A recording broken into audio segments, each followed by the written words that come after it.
And it looks like we are live. Hello, everybody. Welcome to Cause Talk Live.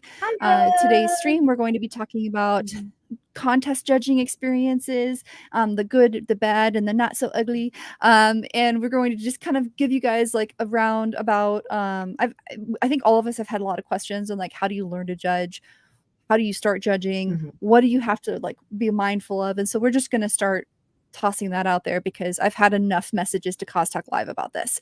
So we'll go ahead and start with introductions. I'm Thermo Cosplay. I've been cosplaying since 2014. And just a reminder, Cause Talk Live is sponsored by Age of Radio. Shout out to Age of Radio. And go ahead and I don't know what side you're on, Chibi, but Hi, I'm GB Raincloud. I'm from the Seattle area. My cosplay judging experience started 2018, 2019, I believe, for a small convention in my area called JamAF. And then I actually moved on to international almost immediately, working for Pentacon, which I still work for, and do some cosplay coordinating. So not only have I been a judge, but I've kind of helped with the background with like helping find other judges, helping set up criteria, helping set up the plans behind the judging. So I have quite a wide arrangement. I've also worked with these awesome kids with like UwuCon and other and fun events. So I've kind of done a little bit all over the place.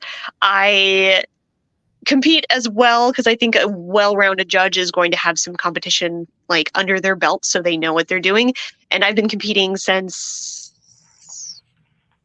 probably 2013-ish, on and off for smaller conventions all the way up towards SakuraCon, which is a larger one in my area. So I have a little bit of experience. My biggest thing is probably, I'd say, like drama skits, that kind of stuff, but I have been breaking into actual craftsmanship builds, and my last was a first place in Journeyman at Anime, it's a new convention in our area. I want to say Anime Washington, which was in January here in our area. I won first place in Journeyman in my Deuce Star Center outfit. Congrats. Hi, my name is Amber Bright. I'm a professional prop maker here in Phoenix, Arizona. I've been cosplaying for a while. Sam can tell you it's 1+ whatever hers is. 11 but years. I've judged. 11 and a half years for you. 11 and a half. 11 and a half years. I have judged everything from small library conventions all the way up to larger Wizard World events, LA Comic-Con. I got to judge for WonderCon and San Diego Comic-Con. So I have judged the whole breadth of small to large. I have competed in almost all of those except San Diego Comic-Con because I only got to go that one time. And I love, like Chibi was saying, I love to make sure that I compete every so often just to remind myself of what it's like to be on the other side of the table, because it is important that as a judge, and I'm sure we'll get to this, you know what they're going through as well. So I'm more on the craftsmanship side. I don't usually do the skits because I am an awkward bean, but we're coming at it from both sides. And so we've kind of done our introductions. They've talked about their judging experience. I started judging, I think, in 2018, helping out with really small events, helping out with libraries. And then I did have an international, I've judged at Penticon, so I've had international judging experience. And I've judged Fan Fusion. I've judged Game On Expo. I've judged St. Louis Online Cosplay Con. I've done a couple like online judging through Instructables as well, so I've kind of been all over as well. So both in person and online experiences. And I will say, if you're ever judging online, it is a lot trickier. But scenes, which is my favorite thing. Yeah, but outside of judging, I've also volunteered. I've helped on the back end coordinate and organize contests. I've helped ensure that I've worked with conventions to strengthen their privacy rules because of privacy laws. And Chibi's even can attest to there are some events that have inadvertently shared out private data, and they're currently facing repercussions for that all over the US. Like multiple states are experiencing this. And it's just because those kind of rules weren't in place. And a lot of the volunteers that you see, a lot of the people that you see at conventions running contests or coordinating them are volunteers, so they may not be aware of privacy rules, and they may not be well aware of like business principles either. And so that's why we're having this conversation today. We're talking a little bit about like, you know, if you are thrust into the seat of judging, the one thing we want you to understand is that you have authority and power over others. And so as Spider-Man Uncle Ben said, with great power comes great responsibility. So we want to make sure that, you know, people are aware of the how good it can be, but also aware of how stressful it can be, so that you're prepared, and the privilege that's being thrust upon you is something that you're going to be able to manage. And I think it's And there's important some that people understand why. Like, one of the things that caught me off guard as a judge is I'd make my decision and then people would come over and be like, well, why not this person? Why not this person? That caught me off guard the first time. So as a judge, you also need to be prepared to speak as to why certain people won without tearing down somebody else. Be like, oh, well, no, that Spider-Man, his scenes are trash, but like the Iron Man, like that was all good. Well, So and on top of that too, I've had instances twice now where after judging, someone came up to me and took me aside privately and said, hey, by the way, that person already placed at another convention. And then you have to go speak to representatives of the convention and have a code of conduct discussion and determine, well, are we going to let this one stand and then just not permit them to compete in the future? Or are we going to give this to the runner-up that we had planned already? And we'll go over the rules too of competing just briefly at the end, because some people don't understand that once you've competed at all the levels and you've placed at all the levels in one costume, you can't ever compete again unless you win a sandbag. But there's more details. We'll focus on judging first. Sandbagging is a really complicated topic that could Yeah, very probably be complicated. We're going discussed to focus because on judging first. it Yeah, no, matters go on ahead, like the size of the convention, who the coordinators are, how many wins, and Yep. what kind of wins that costume have had. As somebody who recently got asked, was I sandbagging because I have competed twice and placed twice in one of my costumes, I had to explain to them that the first convention that I placed in was a very small convention. I think there was only 12 competitors. I was the only master level basically there. And I didn't even compete in masters. I was still a journeyman, so I was competing in journeyman, but I had won best in show. But that's because I just happened to be the only one there who had the cosplay experience behind them. So I got placed there. I reached out to the second convention I competed at, Anime Washington. I explained to them the situation. Hey, yes, I won best in show in this event, which is technically a master win, but I was the only one. There was only one other person that was at my level, so there was no competition. It felt very much like a gimme award, and I don't feel comfortable competing in masters because I'm not a masters competitor. And the con was really, really cool about it. We had a great discussion, and they allowed me to enter journeyman again with what I showed them and what I fixed on my piece. So it is a very complicated subject. Don't be scared if you competed in multiple costumes. Just be aware that you need to be speaking openly with your coordinator about what has happened with that piece. Yeah, and typically those coordinators do reach out to the judges, because that happened to me twice at 2 different cons where the coordinator reached out to me and said, hey, we got this really weird situation. What do you think? And I had to go, oh, well, they placed at this con last year in that level, they need to level up. And if they're not willing to level up, then they can't compete in that costume because they placed in that level. But if like, you're right, there's a scale effect. And so judges get consulted for that too. So just be aware that you might have a coordinator reach out to you and ask questions that may be unexpected. So we're actually kind of already in the discussion of like, you know, what to expect in a contest. So expect to have frequent communication from the coordinator. Expect, like Amber said, to have questions, and like Chibi said, expect to probably have some of the leaders in the event reach out to you as a judge and say, hey, what's the ethical guideline for this situation? Or hey, what in your experience, what would you say? Was this a national competition? Was it a regional competition? Was it international? Because all those levels can affect things. And the judges end up being what's called a subject matter expert for a lot of these events. So just be mindful of that. And I will say, if you're going to an event, if you have a really good contest organizer, they are going to communicate with you frequently. A lot of contests that, even if they're new, I've been in a contest before where it was like the first or second time they'd ever run it. And they gave me a list. They said, here's our code of conduct for the convention. Please familiarize yourself with it. And then here are the list of criteria that we expect you to judge on. And here are the number of individuals competing. And that means that there's somebody who's in order. They're going to have breaks, set into things. They're going to be very strict with timing. Good conventions will cut you off in the middle of judging because they want to make sure that the timing is equitable across everyone. That's a really good coordinator. It sucks as a judge because you're like, bye. Yeah. But you're just going to have to swallow that and move on. Yeah, it sucks. It really does. But you have to swallow it, move on. And it sucks when you're a contestant too. You're like, but I have this much more to say, and you're like, but you can't. I'm sorry. So good conventions will make you feel uncomfortable sometimes just to make sure it's equitable. As an example, and no matter what, I always tell this to my judges as a coordinator, it is so important that we allow the same amount of time for every single cosplayer, whether they are a novice or they are a master. I have unfortunately been in situations where small conventions were not handling their time. They were not timing people. So the novices, which almost always get judged first, ended up with like anywhere from 5 to 8 minutes with the judges. But they ran out of time because they weren't actually timing people. So by the time the journeymen and the masters were up, we had less than 3 minutes to speak with the judges.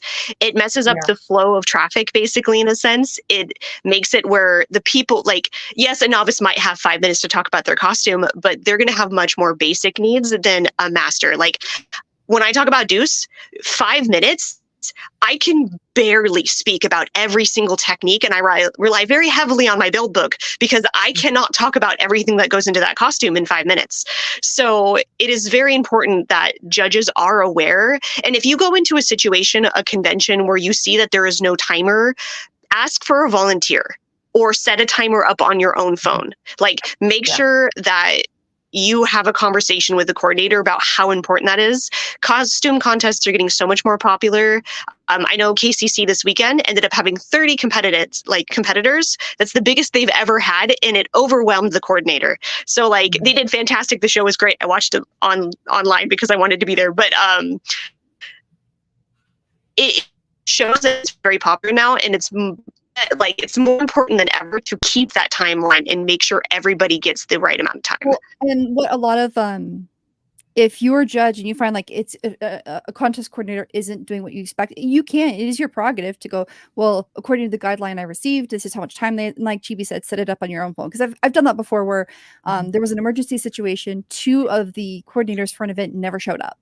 And so there was one person doing everything by themselves and they weren't supposed to. And so I said, okay, well, I've got a phone and I've got a timer. So yeah. So, and Amber and I have done this before too. Like UbuCon's a very small con. And so one of the judges and myself, just in case I got called away, because I was helping coordinate, I was helping like document everything, just in case I got called away. I'm pretty sure it was you, Amber. You had the timer on your phone, and it would be just in case. Yeah. Yeah, because one of my worst convention experiences was a convention that we had 90 contestants, and they booked 2 hours for prejudging. Tell me how I'm supposed to get. Did you get to see anything in advance? In 2 hours. No. Yeah, no, I had to. That would be an example of a bad contest organized, poorly organized contest. Not bad, just poorly organized. Yeah. And it happens sometimes. There are moments. Now, I will say I'm a lot more critical of conventions where their contests are poorly organized if they've been around for more than 5 years. Because you've been around for more than 5 years, you have no excuse other than the fact that you're probably not training your staff properly. Yeah. And that's another thing to remember. Yeah. And remember, when you're a judge, you are contracted to perform a job role. Yeah. Yes, it's a privilege. It is not an entitlement. It is a privilege. And again, you have authority and power over others. So please remind yourself of like, if I was in this situation, what would I expect and how would I feel and how do I want to be treated? So just be very mindful. And I think people who've never judged before have this like idea in their head that the judges are just like lounging back with like a fan and stuff like that going, pass. But as a judge, if you are a good judge, you are on your feet. You are touching every part of that costume. You are flipping seams. You are looking at every side of it because the costume can look so perfect from one angle. But if you flip it, you're going to start seeing, oh, this is all hot glue. Yeah, because I've had, simpler and cleaner. So like as a judge, if you're sitting behind your table and you're not hands-on, you are not doing it right. Well, and that's wherein like I've judged with the members who had a physical inability to look things up. So we put their chair in a position where the person could stand in front of them, and then we would show elements to them because they needed to walk with crutches and there was no way that they could do this. And so there are accommodations that can be made for judges as well. So say you have an injury, or say you have a hidden disability, or say you have a accommodation that's needed, that can absolutely be requested. Like, I'm epileptic. I have to remind conventions over and over and over again not to use strobe lights. It's not doing so well. So I'm not going to be judging ever again, like at least not in Arizona, because I've had too many instances now with strobe lights that I feel like it makes me feel uncomfortable as a judge that I have to look away from the stage, because then if the contestant does see me in the crowd looking away from the stage, they're going to feel hurt that I'm not looking at them, but it's because there's strobe lights. So conventions also need to be more mindful of who they hire as judges, and they should be asking these questions to make sure that, hey, are you safe and are you going to be okay? So your safety as a judge is just as important as the safety of the contestant. Don't forget that. If a judge can't get up, a really important task is looking through the bill book, looking through the pictures. If somebody doesn't have a bill book, if they have a digital one, having that judge be the one to check over those kinds of things is very helpful. Because like when you're up walking around, touching, flipping seams, being there with the cosplayer, it's very hard to also give time to the digital format that they're showing you. So that's always a really good way to do it. And I want to put a caveat here. Judges are for hire 99% of the time. We come in because a convention or a coordinator has asked for our specialties to come and help with the show. We are not in charge of the show usually. We do not do any of the background work. We are there to meet the cosplayers, to see what they have, to look through build books. We are working when the convention opens to when it closes usually. We do not have time in between to like look through build books after the event. And a lot of times we're not in charge of the aftermath of the event either. So example, if something happens, or if you're not okay with a judge, or maybe you have beef with the judge, like they're for hire. You need to be speaking with the coordinator. If there's something that you see that's kind of fishy, don't go to a judge, go to your coordinator. If you have a question about something in the event, go to your coordinator. They're the ones in charge of the background stuff. The judges are kind of just the faces to be there. I don't know how many times my friends have come to me with uncomfortable stories going, oh, this one time I judged, these people were like blaming me for picking this particular character as a winner, but they weren't there in the room. They didn't see how pretty the costume was, but they were practically harassing me because I was one of the judges. And I'm like, that is never okay behavior. Yeah, and that's one thing of the bad of contests judging is sometimes you get very volatile members who if they don't place, or say you have someone like brings in a whole crowd of people that's super supportive of them and they're angry that their friend or their family member or their loved one didn't place, that is a risk you assume when you become a judge, but it's not acceptable. It's just a risk you assume, and then you'll need to escalate.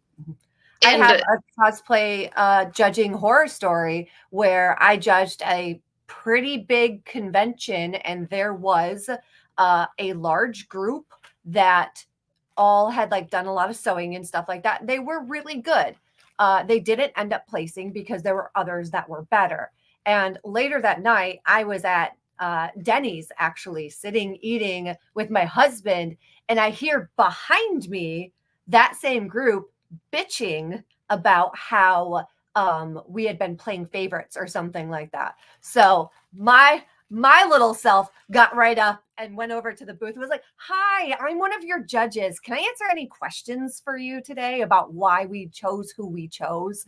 And like they all went like white as a sheet, but like I was like the audience doesn't see what the judges see. And exactly. I see a comment in YouTube that the prize should be determined by audience decision. And I think that's fine for like skits and stuff like that. But if you are a craftsmanship contest, the audience can't see the craftsmanship from where they are. So as a you don't see how good those seams are. You don't see how hidden any blemishes are. Like my partner does usually very simple pieces, but they're done so perfectly that she places in masters every time. Because a lot of times when you're in masters, it's about how perfectly conducted that piece is, not by how flashy it is.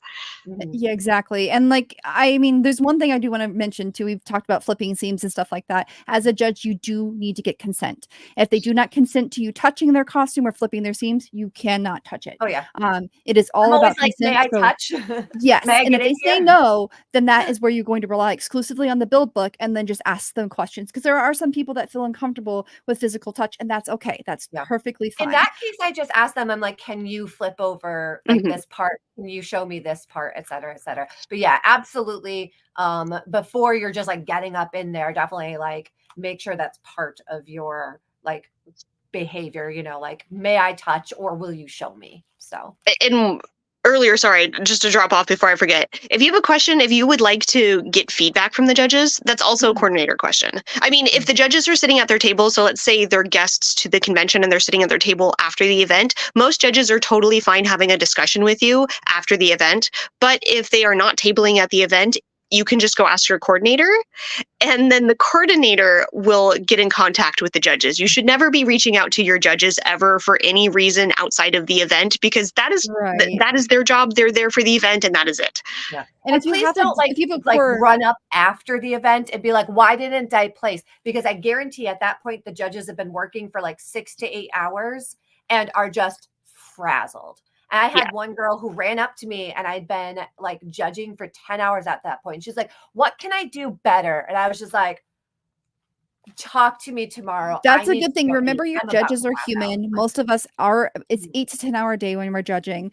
We're human. Off and on. Like, I had an experience, Fan Fusion earlier this year. Unfortunately, the ink had bled on our awards winners list, so it cut out part of the name, and I couldn't tell what it was.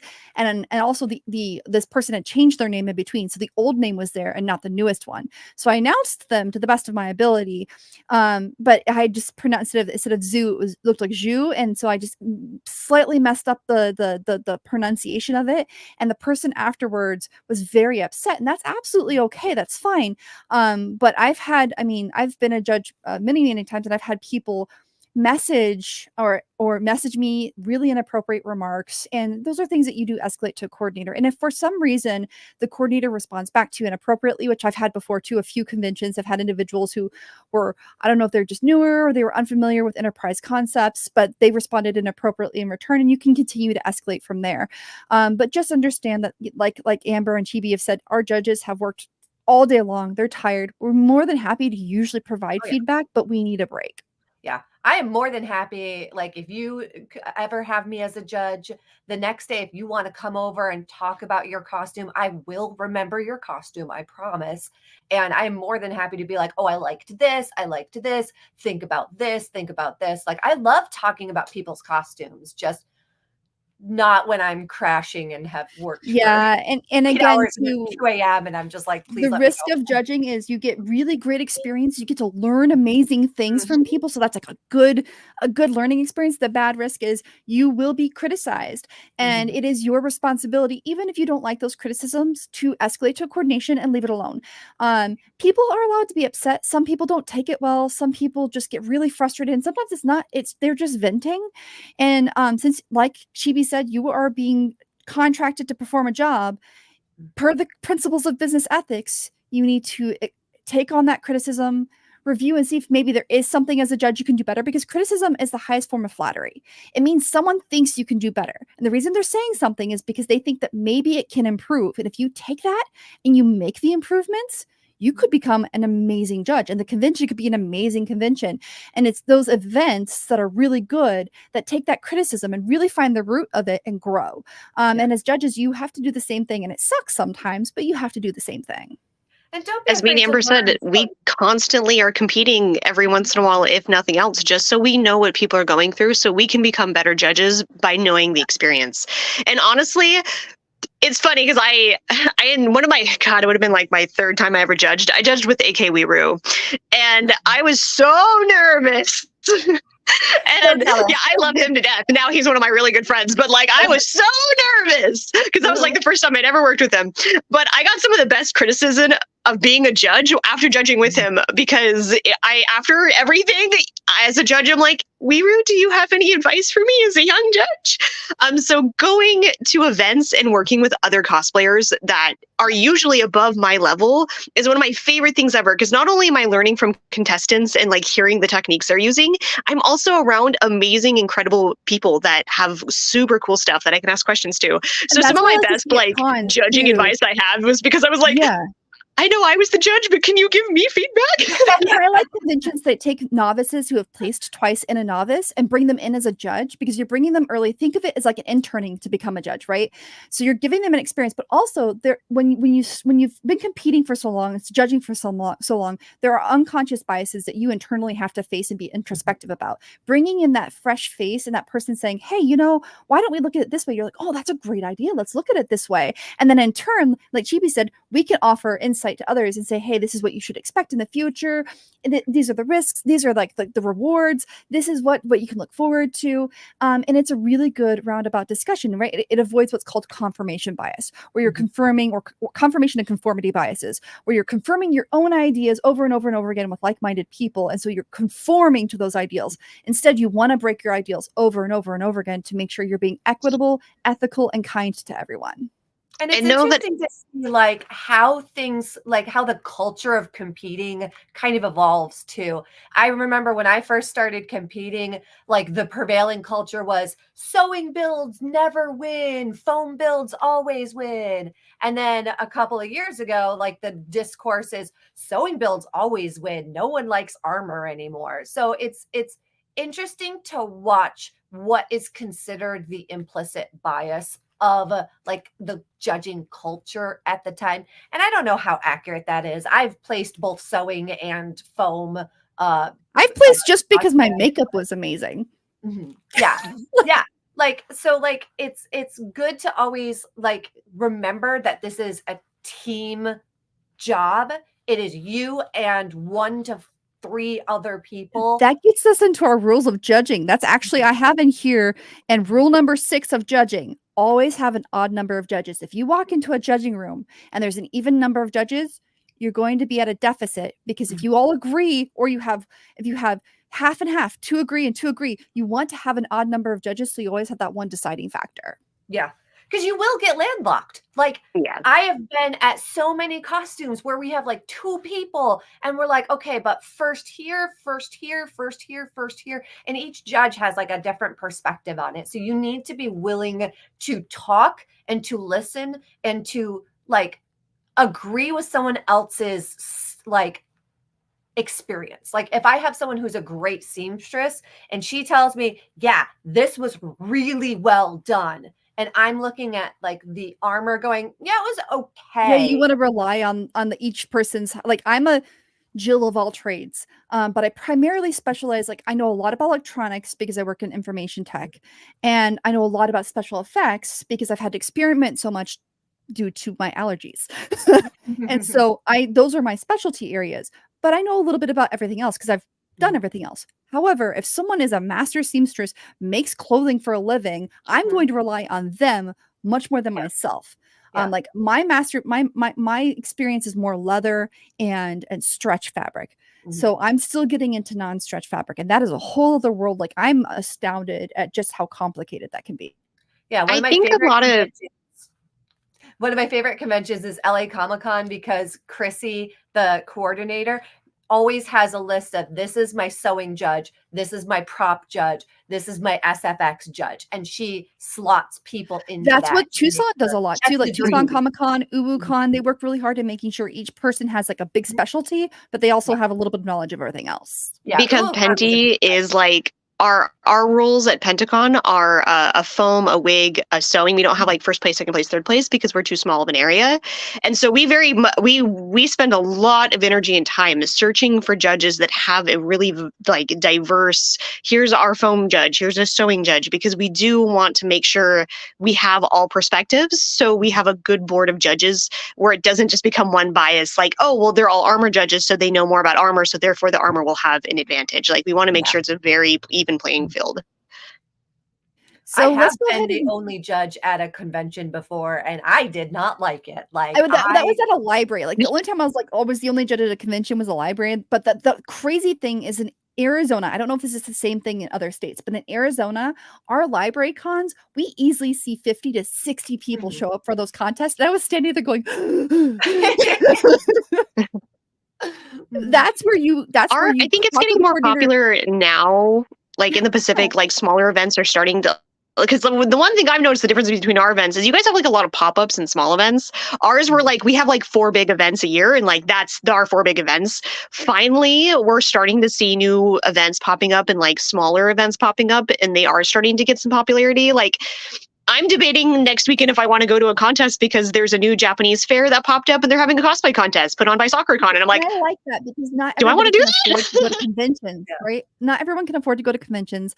Not everyone can afford to meet the craftsmanship requirements for some conventions or afford to meet the skit requirements for some conventions. Because some conventions, they don't care if you make your own costume, but you have to have this amazing skit with these incredible backgrounds. And that's still a lot of work, right? And so having these smaller events is like it's like when you're learning to become any kind of job. You start at level 1 and you get training up. And I like that they're beginning to build this into the pop culture communities so that people can really put their foot in and see, am I ready for something like this?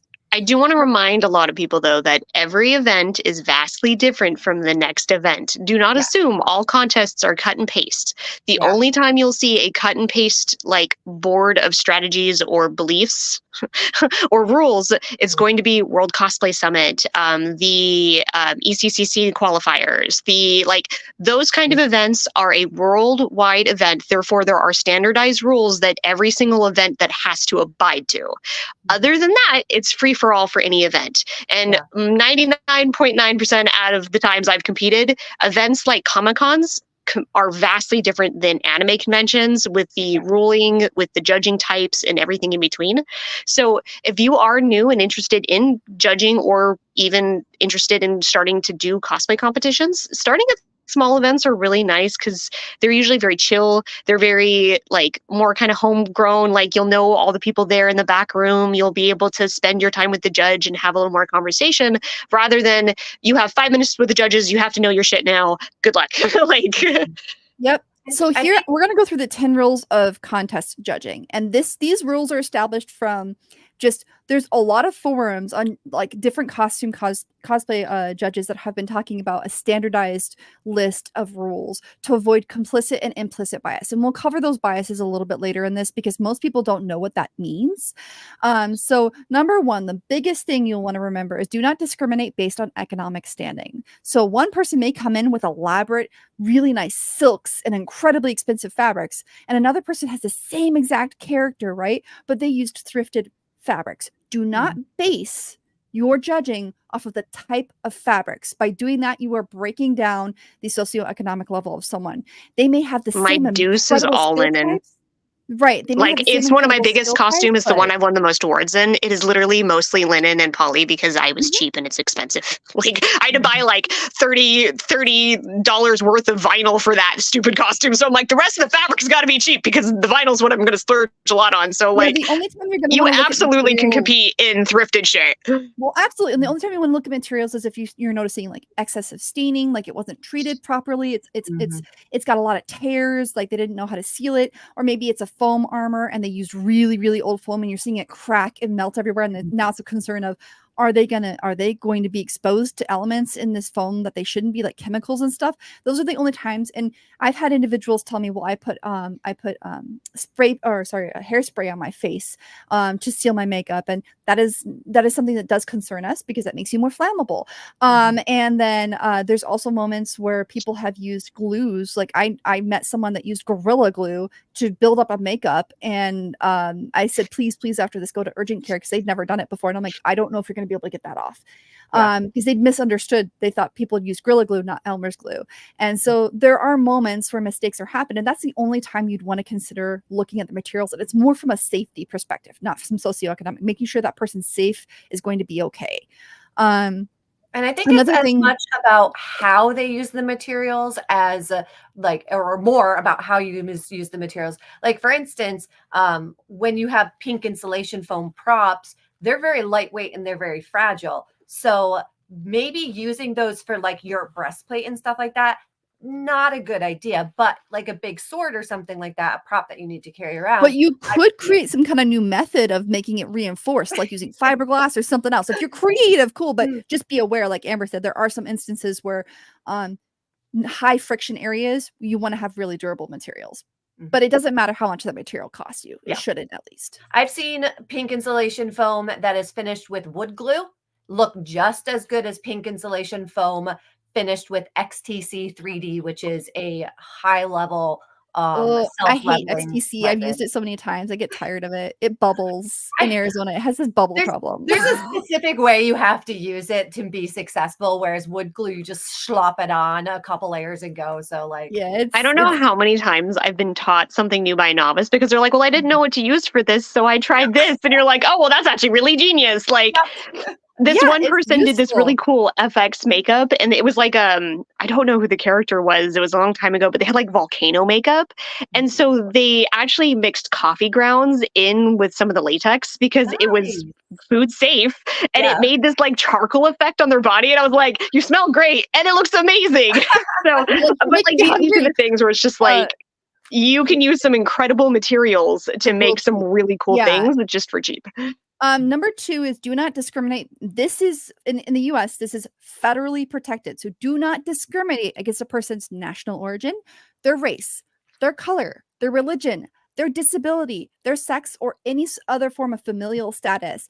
If you do discriminate against this, or if you have a judge or a member of the coordination team retaliate against you for something that you were trying to get help with, you do actually have legal recourse there. It's very rare, but more and more online, this is where I see this. I see individuals who are very brazen and they're judging, and they'll mention, well, that person's not Black. Who cares? Do not judge based on someone's race. Do not judge based on their size. And we'll get more into other biases later, but those are federally protected. So don't do it. And in general, those seem to be rules that most other countries also tend to abide by. Don't judge somebody by eye color or face shape. Like none of that should ever be part of the judging criteria. It's based solely on the techniques brought that day. Some people can't wear contacts, so they wear really cool like colored glasses, or they'll do makeup to try and emulate it.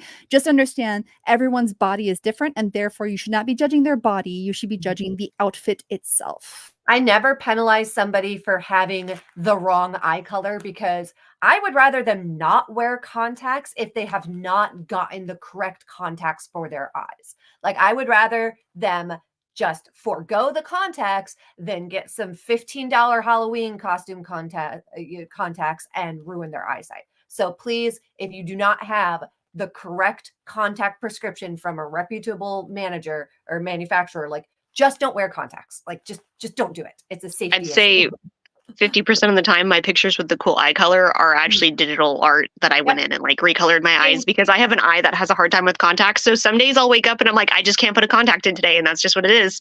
Yeah. And that's what happens.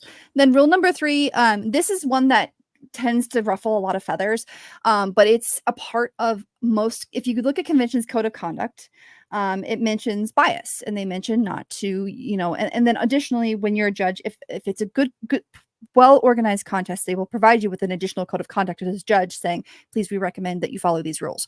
But do not mention knowing any of the contestants. We're all a big community. We get it. But if you mention in the judging area, or you mention during announcing awards that you knew this person, it creates what's called an implicit bias.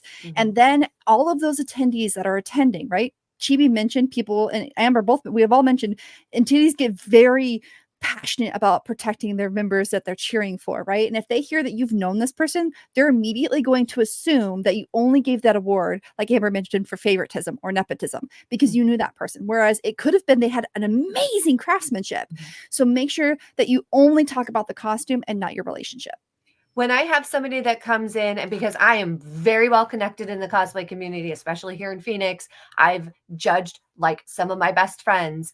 When one of my best friends comes in, I kind of take a back seat on the judging. I look at my other judges. I go, this person is a best friend of mine. I've watched them build this. I do the same thing. Yeah. Kind of step back.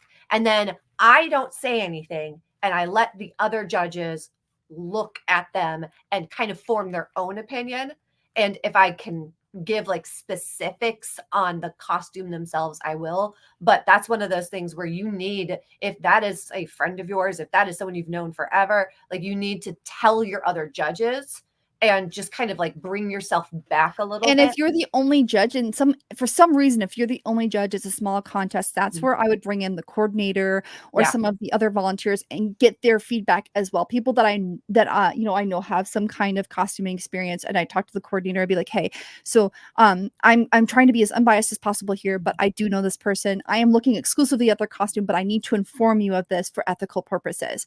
And that This is that's also important if you're a local like teacher or coordinator. If you sat in and helped somebody build something or worked with them to do something, you need to sit back and see, one, ask yourself, did they do anything outside of what you taught them to enhance the piece? And two, maybe just sit out of that one.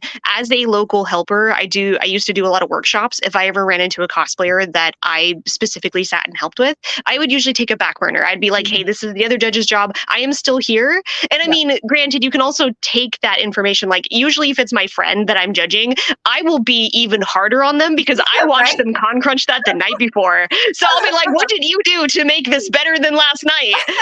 Because I know what they did, but I try very hard to take a step back and solely focus on the cleanliness. Yeah, there have It been has moments nothing to where do with our I've stepped relationship. back from judging at all, like where there have been moments where someone's like, okay, hey, I need this help with this costume. What event are you competing at? And if they say it's the one I'm judging at, I'm so sorry, I can't help you, but here are 5 other people that could. Or if I haven't been invited as a judge yet, and then they reach out to me, I'm like, I'm so sorry, but I know these 5 people, I know what levels they're going to be in, and there's only 2 judges, so I can't be one of the people. Like it's just, it's not going to be equitable.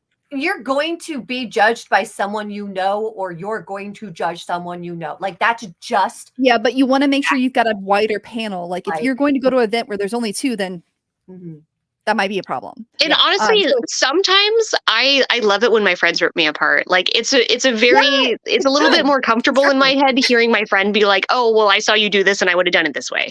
And this is done nicely. There are mean ways to say those words, but any chance I get to be judged by, like, let's say Weiru or Kinzumi or somebody that I like, I know these humans, I love them to death. I will gladly sit in that room and like let them talk to me about my costume, because for me, that's my greatest bit of growth. So like, I personally don't have an issue with it, but that's because we are all judges that believe in these standards and we follow these standards, and we're all very, very truthful with each other about things, and we don't judge each other as friends. We judge each other as, this is the costume that you brought today, and here's what you need to work on, or here are the things that were incredible about it. Like, and that kind of takes us into number 4, which is make sure that all conditions are equitable across all contestants, right? So we talked about timing. We talked about making sure they have the same, like say there's an emergency and the fire alarm gets pulled, that's happened, and you have to leave the room, and then all of a sudden, oh, well, we can let you judge, but you're going to judge on the street. No, because that's not the same condition that all the other people received. So you will need to wait,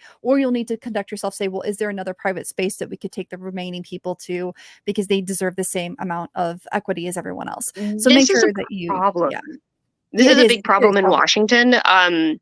I don't know how many times I've been judged in the same room as all the other contestants and how uncomfortable that makes me.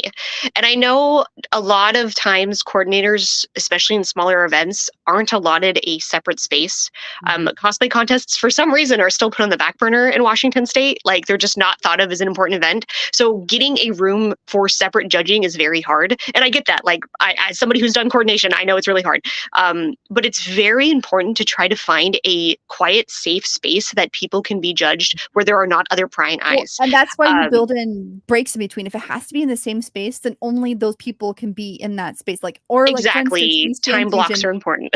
Yes, One Fusion takes a huge ballroom that can fit 800 people. So we're on one side and everyone else is that you can't hear anything. There are people laughing and giggling, but I still can't hear them. I can see their mouths moving, but I'm so far away that I have no idea what they're saying or doing.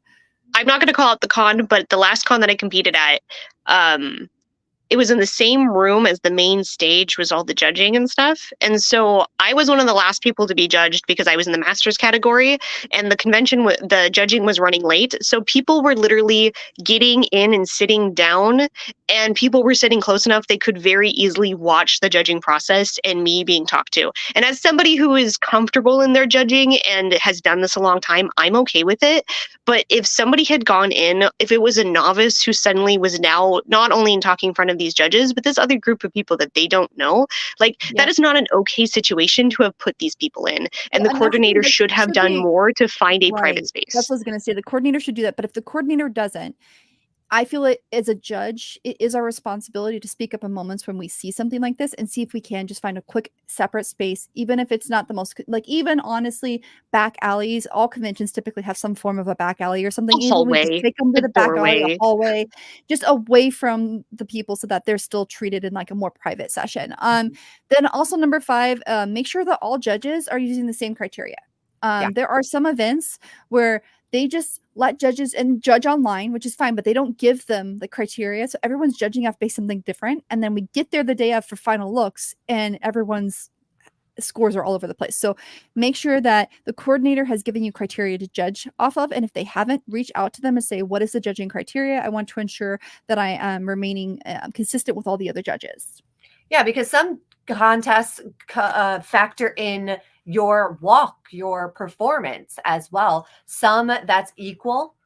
Some that's like 90% craftsmanship, 10% performance. Some it's just craftsmanship. And so like if you have one person who's giving equal weight to performance and craftsmanship and one judge who's only looking at craftsmanship, you're going to have different standards there. Yep, and it's exactly. going to be unfair. Like UbuCon's one of those events where they actually separate their judges. They have craftsman judges that watch the craftsman performers where they walk on or they do a small skit and then they leave and the performance judges come in and watch just the performance. So that there's some conventions that are beginning to do this. They're starting to separate it because they understand that there are just some people that have more knowledge in those areas, and creating that separation also kind of essentially creates like a halftime show where as the craftsmen are getting their awards set up, then the performance. And one thing I will say, this is a personal, like, well, it's not personal. So as a craftsman, based on definition and stuff like that, craftsman, you're going to look at the clothing itself. And most of the time, if it is primarily craftsmanship contest, you're not really concerned about the performance. But in my opinion, and from my experience, you should still have your judges in the room, and you should, as a judge, should still be sitting in the room, even if you're not judging a performance, because I've been in rooms before where performance wasn't really an element for most of the contestants. It was only for a small number. And the costume has fallen apart on stage. Like they had safety pinned it in ways where I couldn't see it, right? And they got on stage and started moving and the costume fell off or broke or things happened. And that's a part of craftsmanship. So making sure that it holds up the whole time. I do have an example of that. Sometimes it just takes the walk-on to determine who wins the category. Because for me personally, one of the very first competitions I ever competed at, I was neck and neck for 3rd place with this one other cosplayer, but her walk-on was so just like, even today, I'm still like, I remember her walk-on because it was so good.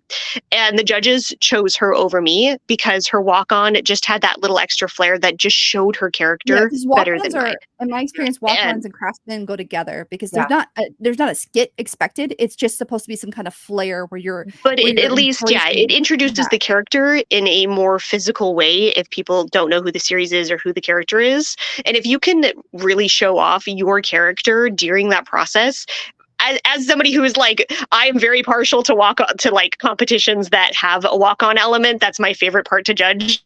It's very much like, yes, like I love it when people really add an extra spotlight to that character. And I understand not everybody can. It's not for everybody, but when they can, it just brings my little heart joy. And I always tell people, just try it. It's scary, yes, but just try it. Just try it. And it helps judges sometimes too. Like you mentioned, there might be a time where we're locked and we can't figure out, oh gosh, we've got these 3, they're all incredible. And that walk-on is the deciding factor, that personality that that little bit of flair. So that's kind of something that I recommend. I always tell people that you as a cosplayer have 2 opportunities to convince the judges that you deserve the award. Once in your pre-judging, what you tell them, what you say to them, get your work in their mind. And then the second is your walk-on. And I've seen really powerful, like, or really well done cosplays not make the same impact as a smaller, more simpler cosplay in which the person is on top of telling their techniques as well as like, good personality on stage. Like you as the contestant, need to convince the judges that you deserve that award, and you have two. And then I'm going to get through the rest of these rules real fast, and then we'll keep having more discussions. But number 6, I already mentioned, have an odd number of judges so that you don't get landlocked. And then, or decision locked. Familiarize yourself with the convention's code of conduct. I mentioned that earlier, but just a reminder. Number 7. Number 8 is do not discuss a contestant's scores when others are around. So you mentioned that people were walking into a room and you were being judged. That meant that there was officially it's sort of inequitable treatment there because there was no privacy in your judging experience. So make sure that if there is, time's going over, something's going wrong, speak to the coordinator to find a space so that the individual isn't going to be exposed in a way that makes them uncomfortable. Number 9. Another really quick comment. Sorry. This is also very important to me. We mentioned it in the very beginning, and I wanted to squeeze this in. It is also really, really, really important that the judges never use any legal information during any of that process, unless it's that number 1 check-in where it's like, may I have your legal name to make sure I have the correct person? That is the only time legal information needs to be passed. As somebody who unfortunately went to a convention where they announced my legal name twice on stage in front of the audience, I feel bad because I almost made the MC cry because I really gave it to her afterwards saying, why was this done? I was told on piece of paper and by word of mouth that my legal information would not be used because it cannot be used for various reasons. And the judges had no idea that they couldn't use their legal names. In fact, they didn't even have my stage name until later. That's the thing. Judges have PII, personally identifiable information. So as a judge, if you notice someone's legal name, maybe go talk to the contestant and say, do you want me to announce this? Because I have family members that are under protection because of people that have harmed them. And so they cannot have their legal name exposed. That's exactly it. Like, I was in a situation where there was an old bully of mine in that room. We probably would have never have noticed each other until our legal information got said. Like, there is no reason for any of that to be announced on stage. And what pissed me off was the fact that the document that I signed when I signed up for the competition literally said your legal information will not be used. This is for check-in only. And then it was still used. So like that was a lapse on the convention and the coordinator. And that's a good I just want to make that like very, very, very clear to anybody, including judges. Yeah. Please make sure you are safe. If you're going to coordinate a contest, and that's one thing that I ended up getting in an argument about, but I had my name and everyone else's name sent out to me in an email, and I'm like, here's your judging time. And they sent everyone's judging time. I'm like, no, you should have just sent me my judging time. But they sent everyone's judging time. Some of the people had their legal names in there. Some of them and I'm thinking here, like, a lot of people create protections in their social media so that people don't know their legal name and they only know their stage name or their handle. And there are more more conventions that I'd like to mention in Arizona that have done this, and I've had to remind them. There's AZHB 2154. There's an actual law, and there's also the Telecommunications Act, the Email Privacy Act. There are federal laws that without consent, you cannot share my private information to anyone else. And if a judge or a coordinator contests this and retaliates against you, you have what's called a protection under the FTC for the FCRA. And that's essentially you are a consumer providing review. And if they've retaliated against you, you can submit a formal complaint to the FTC. And it is officially that convention's job to investigate, remediate, and ensure training is issued so that it doesn't happen again. Yeah, because I was okay, and it sucks, but I was really hurt, but I was okay. But the woman next to me that I was competing with that I ended up befriending, she was a family with a couple of littles, and she tries very hard to keep her legal stuff safe because she has a family and she has a job that she doesn't want people to find her. And I was like, that's what I told the MC. I'm like, my information was okay because the only thing that was bad was my bully was there. So like, keep in mind, there's also harassers, stalkers. Like the reason why a lot of us keep our information safe is because of bad people. But there are also people out there that might have job or work or families that they cannot have their legal information shared. So it is just so very important that you think about the other people's information and what you can do to protect them. Yep. And then number 9, you'll want to dispose of all judging documentation immediately after awards are announced. Mm-hmm. There have been several times there's several times where I've seen build books next to the judging criteria, and like I've had to grab everything and then find the furthest trash can I could while ripping things apart and toss it away. This is why I like keeping stuff on my phone, because immediately after I can delete all record of everything and only keep the backup on the convention side. But it's no longer shared with my personal email account. It's all on the convention side. So if they want to provide feedback to whoever it is, they can take my comments and give it to them. But I prefer digital format. Not everybody's comfortable with that. That's fine. So if you have written paper, you shred that up and you find a really far away trash can and you toss it. Yeah, that's a big thing for me because I remember one of the first costume contests I judged. And like when you're judging, you're just like writing shorthand and great paint job, poor seams, visible foam. Like these are things that like, yes, I would like if the cosplayer wants to know, I want to tell them, but I want to tell them in a way that doesn't feel hurtful. And I remember turning around looking and seeing one of those cosplayers that I had written like poor gluing or something, like not something major, but like something that like if I read it, I'd be like, oh wow, I suck at that. Like looking at the paper, and I was like, no, like please, like let me talk to you about it. Don't just read my shorthand because we're trying to get through 90 people. I'm jotting really quickly and I want you to learn and grow, but I don't want you to feel like you suck. Yeah, and our final rule is pretty easy. Be kind to yourself. Like we said, you're putting yourself at risk by giving, you have power over others. And anytime you have power over others, there's going to be criticism involved with that, right? Anytime you're a coordinator or a judge, you're performing a job role. And therefore, consumers are going to criticize you, just like they criticize businesses. And that's okay.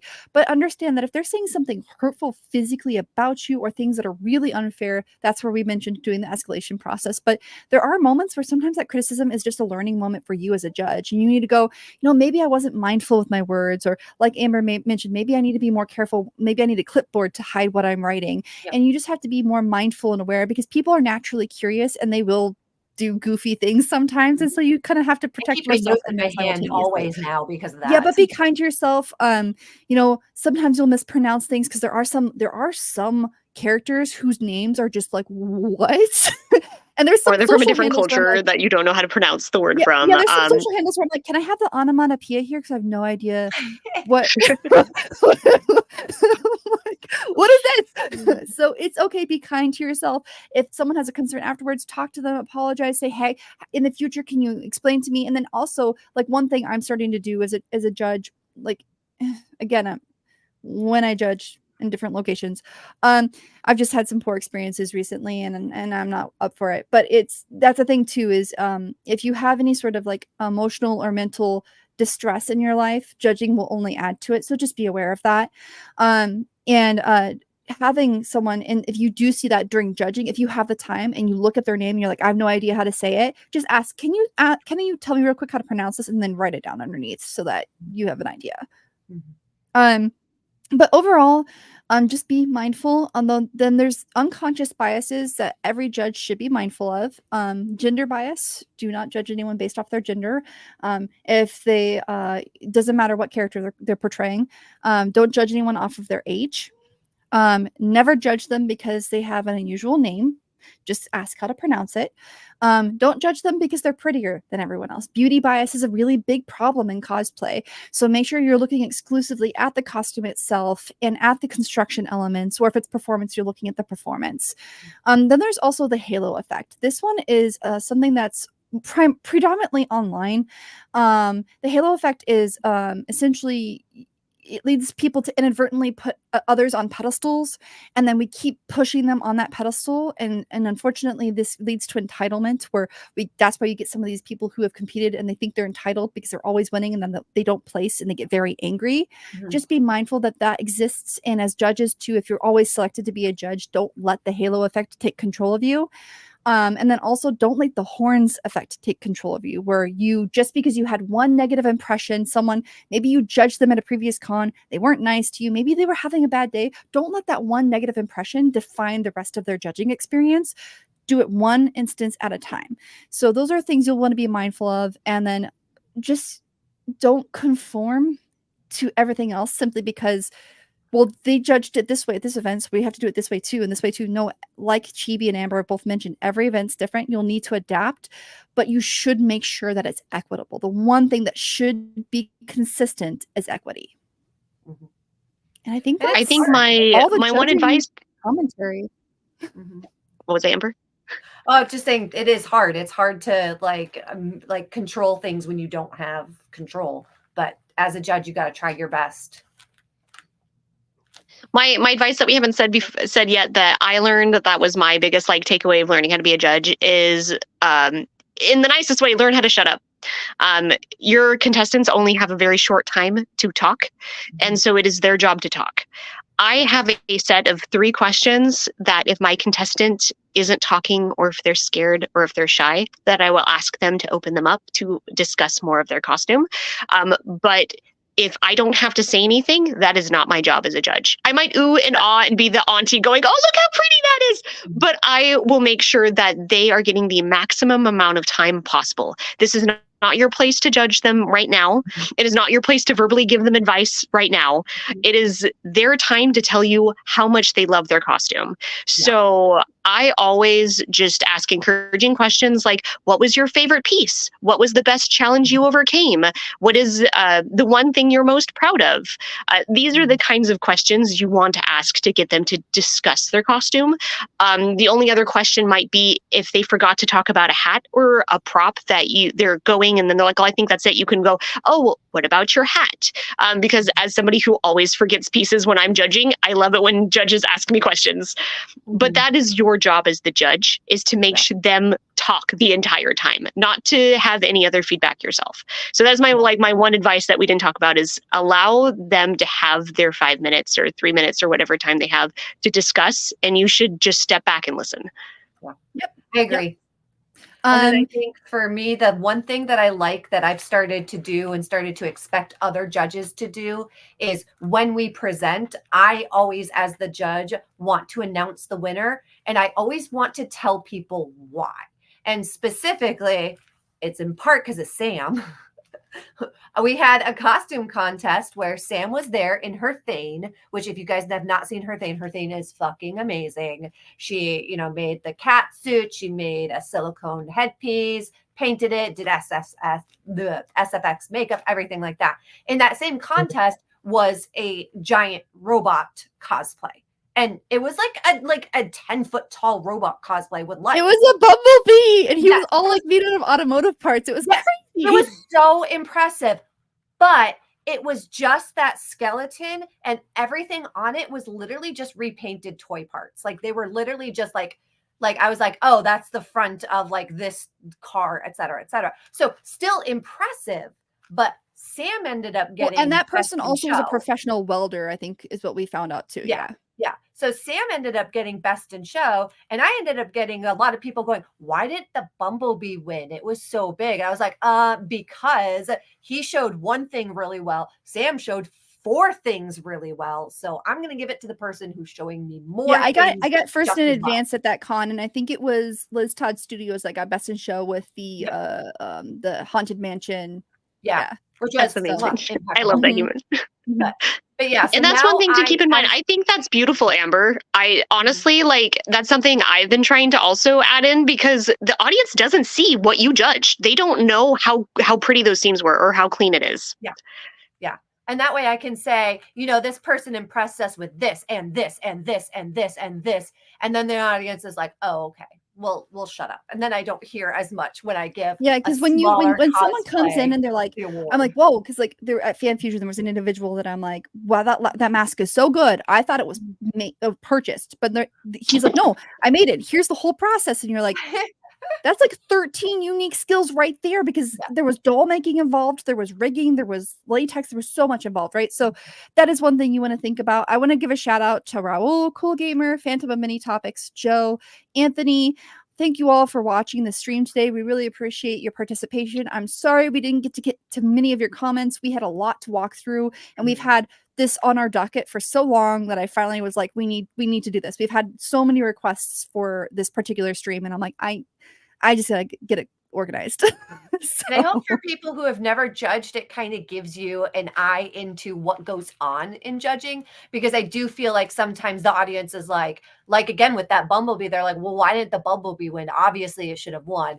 And I hope this gives you an understanding of what we're actually looking for. Yeah, and judges, one thing we didn't talk about at judging levels, if someone comes in and they say they are a professional and they do it for their daily job, that will set them at a different scale, right? Yeah. So if they're in a master level, but they're professional, they make a living from it, you will have to add even more on top to the questioning and to the scrutiny, because this is their profession. most of the people competing, it's a hobby, right? And this is a professional. So then you have to think about, okay, well, what other elements should we consider since this is what they do day to day? So those Yeah. are things you'll also encounter off and on. And more and more cons are beginning to add what's called a professional category so that individuals and those levels can compete without being worried about, causing kind of a Most of them will ethics end up in a issue. master's. Like you will automatically be pushed into masters if you have Yeah. an art Yeah. field as like a career Yeah. choice. Yeah, and judges are typically harder and scrutinized more if they found out that you are a professional. Yeah. Like I make Because they're going to latex expect a higher headpieces. quality. So like my latex headpieces better be perfect if I'm competing with them. Like that's what I do. It better be perfect. So let's go ahead and wrap up. We are going to announce today that starting next month, we'll go back to 4 streams a month, but it's going to be not as long. There's only going to be, most likely, there will only be 2 streams that are an hour long. The rest of them are going to be 15 to 30 minutes. So we're going to have 1 stream a month, the usual, where we're giving you information on cosplay or what's trending and what people have looked for data on and need a little bit more experience on. Then our other one will be we're going to dress up and we're going to play a random game. I don't know what it's going to be, but we're just going to play a random game and be goofy.